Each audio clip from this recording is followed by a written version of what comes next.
Hello and welcome back to Cooking by the Book with Baltimore County Public Library. Today I'm doing a little bit of a different cookbook. We are doing Thug Kitchen. It's a best-selling cookbook. Even though it's been out for 2 years, it's still on the bestseller list. That's based on the popular blog that encourages you to, well, I won't say that, but eat like you give a, let's say, fig. And today I'm going to be making peanut butter buckeyes. And if you haven't had them before, they're delicious. I would probably describe them as a cross between a peanut butter cup and a truffle. And if you've had them before, you know that they're delicious. And today I'm putting a little bit of a different twist on them. We're adding a crunch from a surprise source, so they will be different than the traditional ones you're used to. So step one, we'll give away the source of that surprise crunch. It actually comes from millet, which is a whole grain. It's sort of, I would describe it as a cross between quinoa and couscous, perhaps. When you cook it, it puffs up a lot. Some people who do low-carb diets will even mash it in place of mashed potatoes. But we're just gonna toast it like you would a nut or the seed that it is. And we're gonna do it on medium heat, so that way it cooks quickly enough, but it won't burn if you look away for a second. And they say you can really use any oil you like. They recommend coconut or grapeseed oil, but you can also use vegetable or olive if that's what you have. I'm actually gonna do a spray, because it only calls for about a ½ teaspoon, and that way I get my pan coated and it's easier. So you let that heat up about 30 seconds before you add your millet.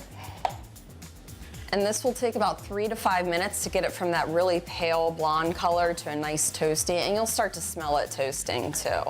So now we'll leave that to cool and we'll start making our peanut butter dough. And I already have 2 tablespoons of flour in there. You could probably substitute gluten-free if that's your thing. And then I'm adding a 1/4 cup of powdered sugar and 2/3 cup of just natural peanut butter, plain creamy.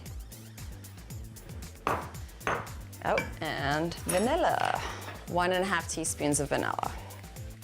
Oh, and before I mix this, before I get my hands messy, I'm gonna set up, and you wanna make sure that you have enough room in your freezer for your cookie sheet. That's why I'm using my probably least pretty cookie sheet, because it's the only one that properly fits in the freezer. And it doesn't matter because I'm gonna put parchment paper to lay it on anyway, and you're not using it to bake. You're just using it to hold them in the freezer. And now I can mix together my peanut butter dough. Okay, so now our dough is set, and according to the recipe, we should get about 24 of these. And this is the fun part. If you have kids around, they can help you. Simply roll it into little balls and place it on your cookie sheet until you have 24.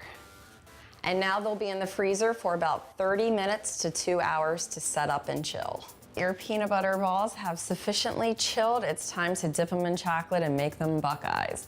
And the book is very good about teaching you different methods of cooking different grains, different cooking methods.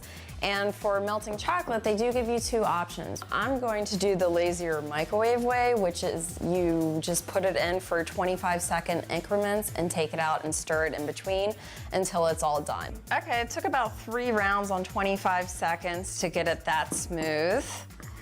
And in the cookbook, they do say that if your chocolate starts to lump up or seize, you can add a little bit of coconut oil. So I'm just gonna do that in case, and it makes your chocolate a little smoother.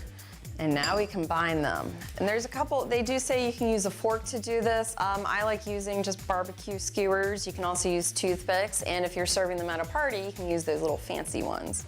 But I'm just gonna do, and this is why it helps to have them set up in the freezer ahead of time.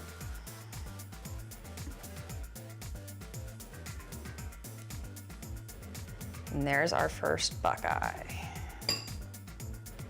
And don't worry about the holes for now. I'll put them in the freezer, and about 10 minutes later, you can just press them right out, because like I said, it's the Play-Doh consistency. And the spoon really helps to really enrobe the chocolate all around it, and to kind of give you a little forklift to transfer it over to the platter. And you see why we use parchment paper, because it does make quite a mess, but it'll pop right off when you're done.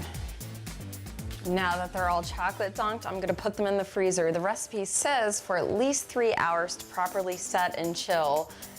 And now that they've had their time to chill with the chocolate, they are ready to be either shared amongst friends or enjoyed solo with your favorite novel. I'm currently reading Terry McMillan's latest, I Almost Forgot About You, and loving it.